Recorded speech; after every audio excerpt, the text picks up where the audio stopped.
कहानी अब तक। एमी जोन्स आयरिश टाइम्स में एक जूनियर जर्नलिस्ट थी जो एल्डोरिया टाउन के करप्ट लोगों को एक्सपोज करना चाहती थी।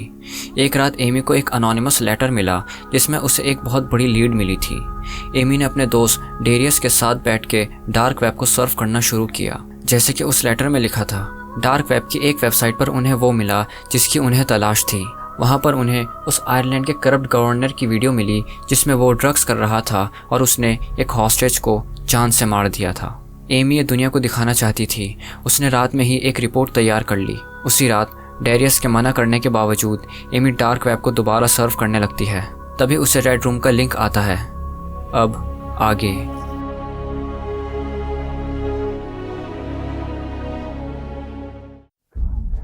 एमी वो लिंक देखकर घबरा चुकी थी।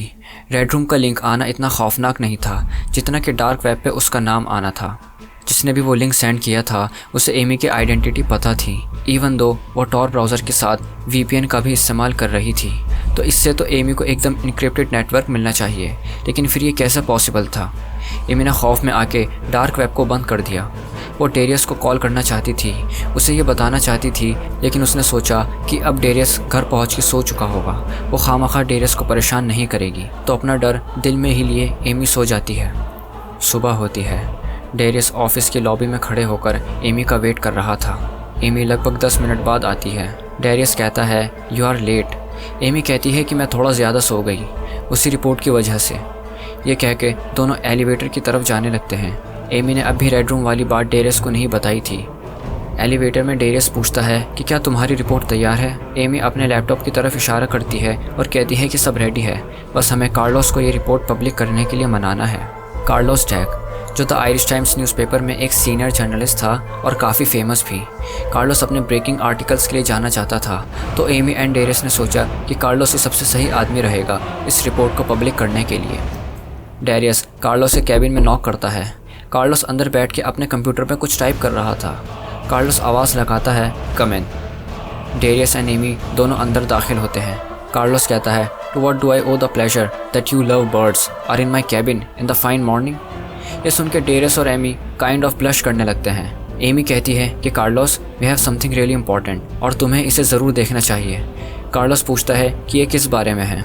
बिना कुछ बोले एमी अपना लैपटॉप ओपन करती है और वो वीडियो प्ले करती है। कार्लोस जैसे ही ये देखता है वो जोर से कहता है व्हाट द हेल।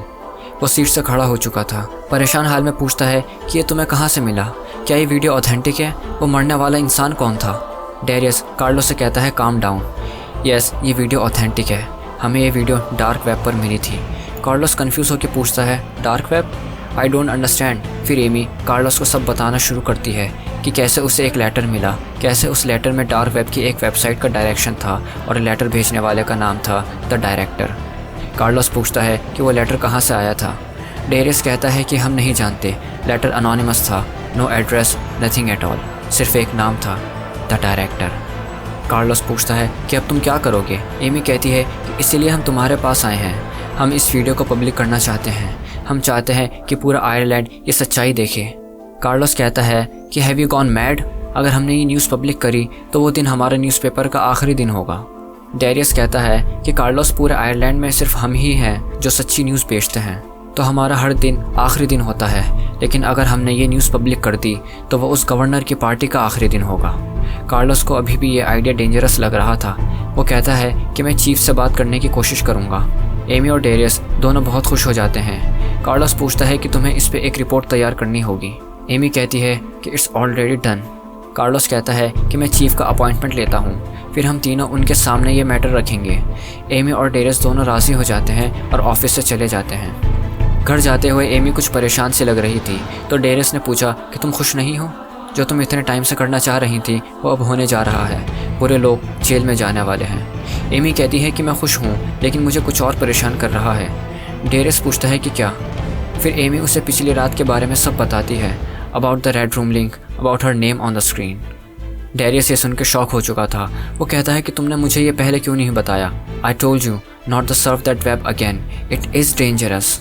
एमी कहती है कि मैं बहुत क्यूरियस थी, मैंने सोचा कि गवर्नर की तरह कुछ और लोग भी होंगे जिन्हें हम ढूंढ पाएँ।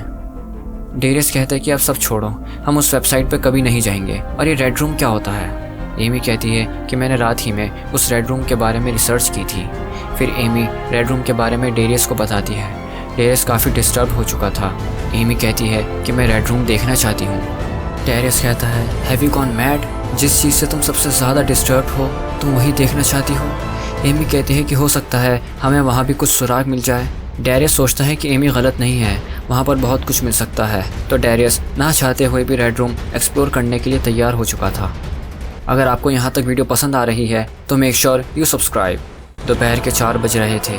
दोनों एमी के घर जाते हैं। डेरियस कहता है, लेट्स डू दिस।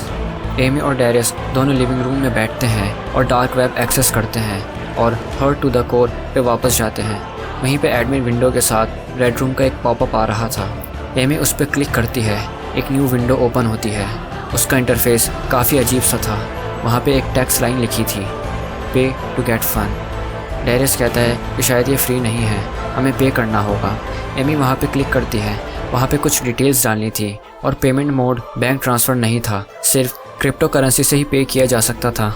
एमी कहते हैं कि हम क्रिप्टो करेंसी कहाँ से लाएंगे? डेरियस कहता है कि आई इन्वेस्ट इन बिटकॉइन, तो हम वो यूज़ कर सकते हैं। लगभग $500 बिटकॉइन वहाँ पे करने के बाद एक विंडो ओपन होती है जहाँ पे साइड में कमेंट्स आ रहे थे और मेन स्क्रीन पर एक टाइमर लगा हुआ था जहाँ लिखा था next session starts in just 43 minutes. दोनों वेट करते हैं। लगभग 20 मिनट बाद डेरियस का फ़ोन रिंग होता है। वो उठ के घर से बाहर चला जाता है।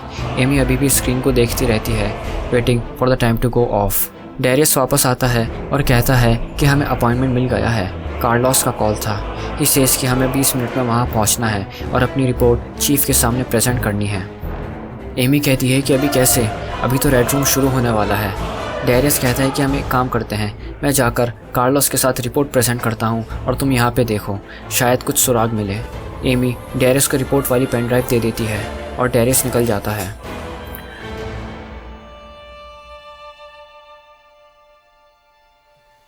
टाइमर ऑफ होता है, स्क्रीन विजिबल होती है। एमी एक्चुअली में एक रेड रूम को देख रही थी। रूम के बीच में एक चेयर थी जिस पे कुछ चेन्स रखी हुई थी। कुछ अजीब से मेटल्स के टूल भी थे। कैमरा डायरेक्टली चेयर पे फोकस था। ब्लैक ड्रेस में चेहरे पे मास्क पहने हुए एक शख्स स्क्रीन पे अपीयर होता है। उसके हाथ में ब्लैक लेदर ग्लव्स थे। वो चेयर पे राइट साइड आकर खड़ा होता है और अपने आप को इंट्रोड्यूस करता है। Good evening everyone. Welcome to the 34th edition of the Red Room. I am your host, the director. Let's begin today's session. ये कहते ही वो कमरे की दूसरी तरफ इशारा करता है। वहाँ से 2 आदमी एक लड़की को घसीट कर लाते हैं। लड़की के हाथ पैर बंधे हुए थे और उसके मुंह पर टेप लगा हुआ था। वो बहुत डरी हुई लग रही थी और अपने आप को छुड़ाने की नाकाम कोशिश कर रही थी। वो 2 आदमी उस लड़की को चेयर से बांध देते हैं। लड़की को चेन से लॉक करा गया था। फेस पर कोई मेटल का डिवाइस लगाया गया था। वो बिल्कुल भी हिल नहीं सकती थी। एमी ये सब देखकर बहुत डिस्टर्ब हो चुकी थी। डायरेक्टर कहता है कि हम आज की पहली रिक्वेस्ट लेंगे। कमेंट सेक्शन में लोग अलग अलग चीज़ों की डिमांड कर रहे थे। एक यूज़र टाइप करता है put her hand into a boiling water, तो दूसरा यूज़र टाइप करता है कट हर टंग। डायरेक्टर अपनी स्क्रीन की तरफ देखता है और डीप वॉइस में कहता है Boiling water. I like it. वो इशारा करता है और एक आदमी उसे एक बॉल ऑफ बॉइल्ड वाटर ला के देता है। डायरेक्टर वो बॉइल्ड वाटर चेयर के हैंड रेस्ट पर रखता है। उस लड़की की डर की कोई सीमा नहीं थी। वो हिलने की कोशिश करती है।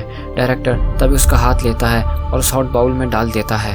लड़की इतनी ज़ोर से चिल्लाती है, एमी एकदम रोना शुरू कर देती है। उस लड़की को तड़पता देख एमी कांपने लगती है। वो डार्क वेब को बंद कर देती है और लैपटॉप शट डाउन करके रख देती है। वो एकदम डिस्टर्ब हो चुकी थी। उसे समझ नहीं आ रहा था वो क्या करे। वो डेरियस को कॉल लगाने की कोशिश करती है लेकिन उसका हाथ डर से कांप रहे थे। तभी उसका फ़ोन वाइब्रेट करता है। वो चेक करती है, एक SMS आया हुआ था। एमी, तुम्हें इतनी जल्दी छोड़ के नहीं जाना चाहिए था। अब अगली बारी तुम्हारी। The director.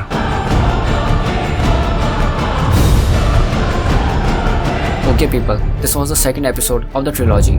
अगर ये एपिसोड आपको पसंद आया है तो make sure you like the video and comment the best part. Last episode बहुत ही ज़्यादा थ्रिलर होने वाला है, so subscribe my channel for that. तब तक के लिए मां अस्सलामा पीपल। एक आदमी अपने लैपटॉप पे डार्क वेब खोलकर बैठा था। उसके स्क्रीन पे एमी की कई सारी फ़ोटोज़ थी। वह दूसरे बिडर्स के साथ एमी पर बोली लगा रहा था।